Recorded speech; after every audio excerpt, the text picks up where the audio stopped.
Carson couldn't stand him.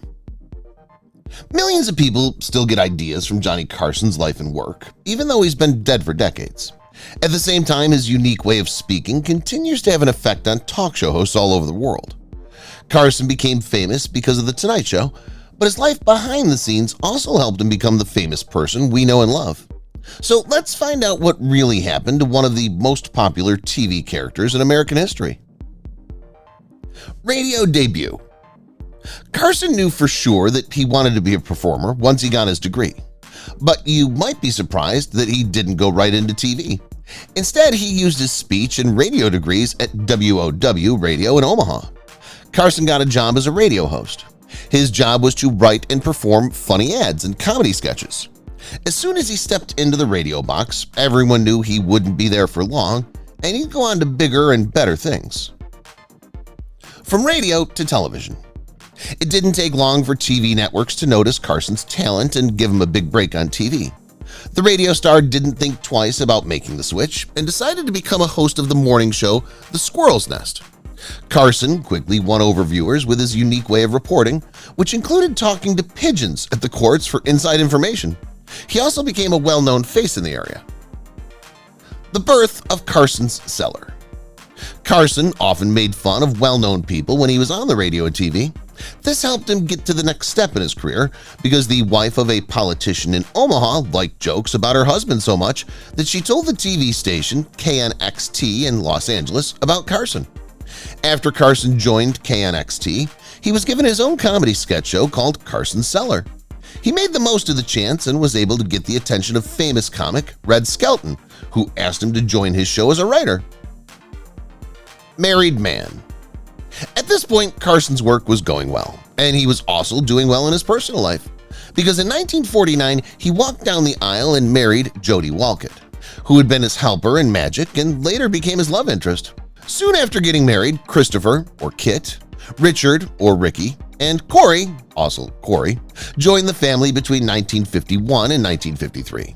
The happy couple thought they were on their way to living happily ever after, but they didn't know what was around the corner.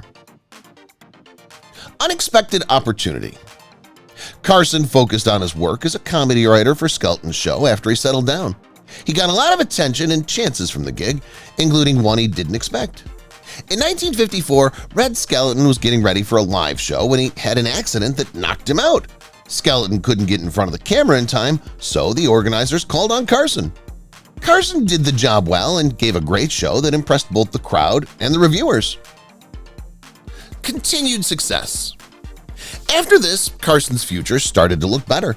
Less than a year later, famous comic Jack Benny asked him to be a part of the first and last parts of his hit show. Carson took advantage of the chance and made everyone laugh with his rendition of Benny. He went so far as to say that Benny's movements and way of talking were actually his own inventions. These and other shows like them were big hits and helped Carson cement his place in the world of comedy. Star in demand. Not long after that, Carson became a well-known star. In addition to working on Carson's Cellar, he was also on a number of other shows. This included being the host of the game show Earn Your Vacation and a regular guest on the group show To Tell the Truth. Since Carson already had a lot of experience, it didn't take long for CBS to give him a chance to host his own comedy show called The Johnny Carson Show. A bite out of the Big Apple. The Johnny Carson Show didn't last long on TV, but when it ended, Carson was able to try his hand at other things. Carson chose to go to New York City and take a bite out of the Big Apple. When he moved to the East Coast in 1957, he became the host of the game show Who Do You Trust? Carson's biggest success up to that point was getting the job, which gave him the chance of a lifetime, one he almost didn't take. Saying no to NBC. Carson's skills as a speaker and presenter, as well as his funny side, were on full display when he was on Who Do You Trust? In fact, he was so good that the New Yorker said he made it the hottest item on daytime TV. In 1961, NBC asked him to take over for Jack Paar as host of the popular The Tonight Show. Carson's answer was a surprise because he didn't like the idea of talking to celebrities for 105 minutes every day. Persistence pays off. Even though Carson said no, NBC had no intention of giving up. The network kept trying to get Carson to change his mind, but it wasn't until early 1961 that he did. Carson's deal with ABC didn't end for another 6 months, so The Tonight Show switched to a guest host model in the meantime. Before Carson could take the stage, well-known people like Bob Cummings, Jerry Lewis, and Groucho Marx came in. New era begins. In October 1962, Johnny Carson made his first appearance on The Tonight Show. This was the end of a long wait. Carson put his own stamp on The Tonight Show right away, which made it even more famous and helped it reach new heights of success. By the simple law of survival, Carson is the best, said Billy Wilder, a famous Hollywood director and writer. He charms both sick people and people who can't sleep, as well as people who have to get up early. Least favorite guest. Carson met a lot of interesting people on The Tonight Show, so it's not strange that some of them left him with a bad feeling. But can you guess which is his least favorite guest? Surprisingly, it was the well-known performer Bob Hope, who'd been on the show more than anyone else. There were reports that Hope and Carson didn't get along because they had different ways of making people laugh and different senses of humor. But Carson wasn't just dealing with this problem behind the scenes. Go-to show for celebs. Carson's unique style made millions of people stay up late to watch The Tonight Show, and because of how popular he was, many famous people wanted to be on the show. It quickly became a go-to show for Hollywood stars, which meant that movie news and updates could be gotten straight from the source. Carson was definitely flying high, and the sky was his only limit. Love story ends. Carson's wife Jody was always there to help and cheer him on, but being in the spotlight for so long had put too much stress on their relationship, and the happy couple wasn't so happy anymore.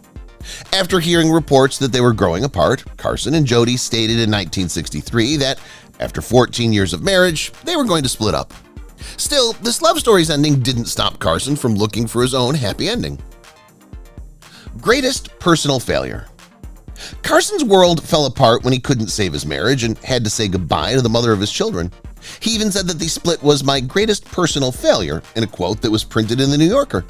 Still, Carson didn't give up, and when another chance for love came, he took it. At the end of 1963, he got married to actress and model Joanne Copeland. Incredible influence. Carson's work made him a public figure with a lot of power and a voice that Americans valued a lot, but his wide reach sometimes got him into trouble he didn't expect. This turned out to be true in 1973 when Carson made a joke about the U.S. running out of toilet paper. The people watching The Tonight Show took what he said seriously and went shopping like crazy to get things for their home. Shops ran out of toilet paper for a short time, making Carson's joke true.